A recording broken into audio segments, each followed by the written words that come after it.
এবং যারা এই গণহত্যার মূল নেতৃত্ব দানকারী তাদেরকে বিচারের আওতায় নিয়ে আসবে এবং মাঠ পর্যায়ে যারা এটাকে বাস্তবায়ন করেছে তাদেরকে বিচারের আওতায় নিয়ে আসবে। তো সেটার আসলে দৃশ্যমান কোনো প্রক্রিয়া তো আমরা দেখতে পাচ্ছি না। আমরা সরকারের এই কথাগুলিকে বিশ্বাসযোগ্য মনে করছি না এই জন্য যে তাদের এই কথা এবং কাজের মধ্যে কোনো মিল নেই। আমরা এই সরকারের কাছে আমরা আহ্বান জানাই এই বিষয়ে তারা এটাকে খোলসা করবেন। কিভাবে কোন প্রক্রিয়ায় যারা এই গণহত্যার সাথে নেতৃত্ব দিয়েছে মুষ্টিমেয় কিছু লোককে গ্রেপ্তার করা হয়েছে, বাকি অধিকাংশ লোক পালিয়ে গেছে, তাদেরকে কিভাবে ফিরিয়ে আনবে এবং দেশে এখনও যারা গণহত্যায় জড়িত তাদের অনেকেই গ্রেপ্তার হয়নি। আপনারা জানেন অনেককে জামিন দেওয়া হয়েছে, ইভেন কিছু কিছু লোককে যারা এই ছাত্র হত্যার দায়ে হত্যা মামলার আসামি হয়ে জেলে গিয়েছে তাদেরকে পর্যন্ত জামিনের ব্যবস্থা করা হয়েছে। সেই বিষয়গুলা আমরা সরকারের কাছে দাবি জানাই, জোর দাবি জানাই তাদেরকে এই বিষয়গুলোকে খোলাসা করার জন্য।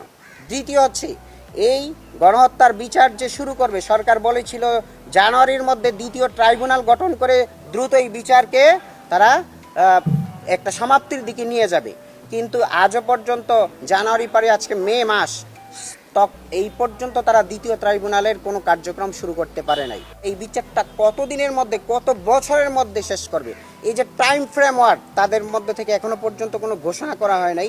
এই বিচারটা কি প্রক্রিয়ায় কত সময়ের মধ্যে এই বিচার প্রক্রিয়া শেষ করবে এবং আওয়ামী লীগকে যে এই যে একটা টেম্পোরারি কার্যক্রম নিষিদ্ধ করা হইল স্থায়ীভাবে কতদিন লাগবে এবং এটা কি নির্বাচনের আগে শেষ করা হবে নাকি এটা এই এই এই মূলা ঝুলিয়ে নির্বাচনকে পিছানোর একটা পায়তারা করা হবে, আমরা এটাকেও সরকারের কাছে জানতে চাই, তারা এই বিষয়ে ক্লিয়ার করবে। সুতরাং আমাদের তৃতীয় দাবি হচ্ছে দ্বিতীয় ট্রাইব্যুনাল দ্রুত সময়ে গঠন করে ওই ট্রাইব্যুনালের মাধ্যমে তাদেরকে বিচারের আওতায় এটা হচ্ছে সংগঠন বা দল হিসেবে এবং ব্যক্তি হিসেবে তার সাথে জড়িত এই দুইটা পর্যায়ে তাদের মুখোমুখি করা এবং বিচার প্রক্রিয়া শেষ করা।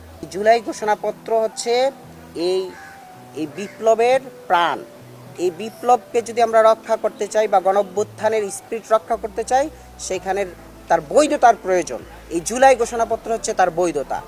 এই বৈধতা যদি আমরা না পাই, প্রত্যেকটা ছাত্র জনতা যারা এই জুলাই অভ্যুত্থানে অংশগ্রহণ করেছে তাদের সবার গলার উপরে ফাঁসির রশি ঝুলছে। তো তাদের এই যে আমরা ছাত্র জনতা এইভাবে অভ্যুত্থান করে তাদেরকে ক্ষমতায় বসাইলাম, তারা এখন ক্ষমতার স্বাদ ভোগ করছে আর আমাদের মাথার উপরে ফাঁসির দড়ি ঝুলছে, এটা তো আমরা মেনে নিব না। আমাদের এই ছাত্র জন অভ্যুত্থানে যারা নেতৃত্ব দিয়েছে, যারা অংশীজন, সবাই মিলে আমরা যে আওয়ামী লীগ নিষিদ্ধের দাবি করেছি এবং এখানে সব দলমত নির্বিশেষে সবাই আমরা একাকার হয়ে গেছিলাম, সেটাকে ব্লান্ডার করার জন্য উপদেষ্টা মাহফুজ আলম গত 2 দিন ধরে যেই ধরনের তিনি স্ট্যাটাস দিচ্ছেন ফেসবুকে, একজন দায়িত্বশীল পর্যায়ে উপদেষ্টা হয়ে তিনি কিভাবে এই ধরনের হুমকি দিতে পারেন বাংলাদেশের ছাত্র জনতাকে। এই যে উনি একটা হুমকি দিলেন এবং তিনি যে এই যে রাগ অনুরাগের বশবর্তী হয়ে তিনি কিছু পদক্ষেপ নেবেন বলে ছাত্র জনতাকে হুমকি দিলেন, আমরা মনে করি এতে তার শপথ ভঙ্গ হয়েছে এবং নৈতিক কারণে ওনার পদ থেকে পদত্যাগ করা উচিত।